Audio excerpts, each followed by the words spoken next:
There's three people that I haven't met that I think if I met them, I would be in bad shape, unless I had a few adult beverages in me. That might help.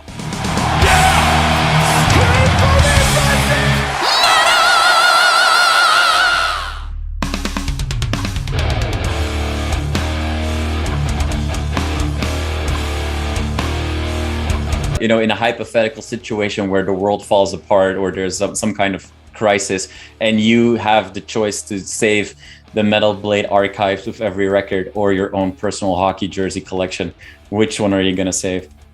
Oh boy, yeah, that's a tough one. Unfortunately, I would have to say the Metal Blade archive. I would have to bid farewell to the hockey jerseys. I can't. I mean, the hockey jerseys are fun, and it's it's a good kind of thing to get me away from all the music and business stuff. Yeah. But yeah, I'd have to save all the years of work that we did, and not just me, like everybody that the label and the band. So I got to do that.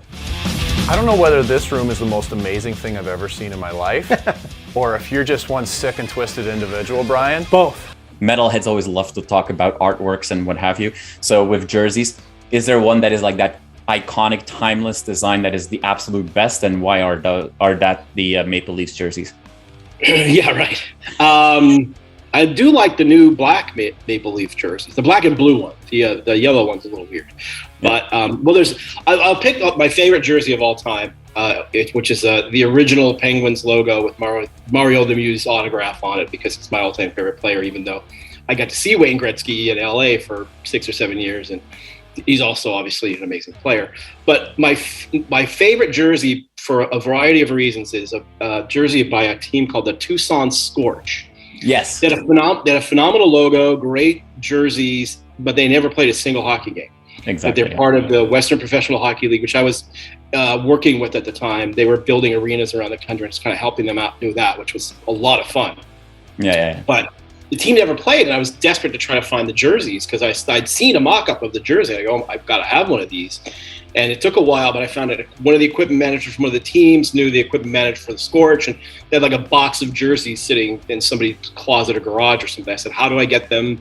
What do I have to pay to get them? And so I was able to get a few of those. Just to show you my mania, at one point I had season tickets to San Diego Gulls, Las Vegas Thunder, LA Kings, San Jose Sharks, Anaheim Ducks, Phoenix, and New Jersey Devils.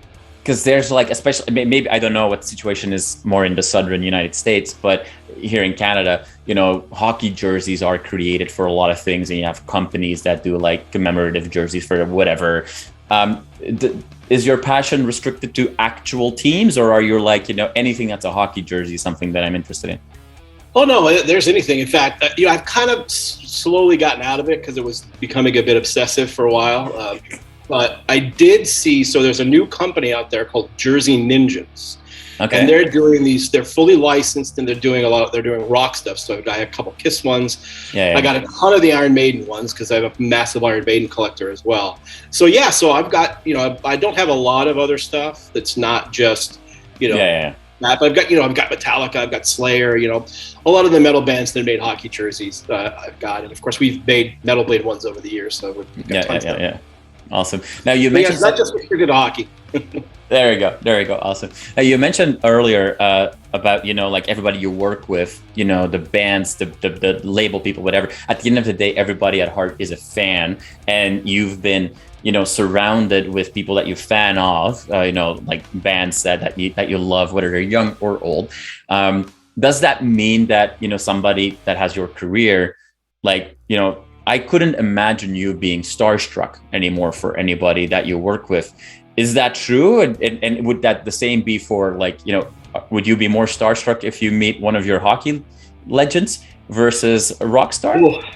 Yeah, I've had the amazing access to meet, almost all of my, heroes, and they've all been wonderful.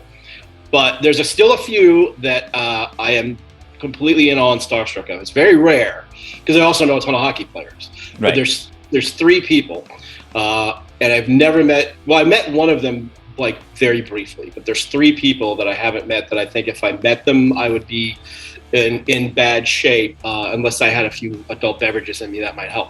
Hockey-wise is Mario Lemieux, who's obviously my favorite player.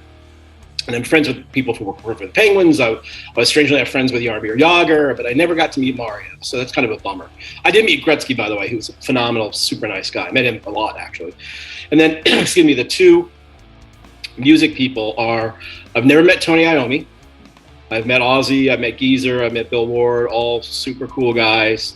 Never met Tony Iommi. I would definitely, I mean, he's the reason why we're all here, basically. Right. He's the grandfather of all this stuff.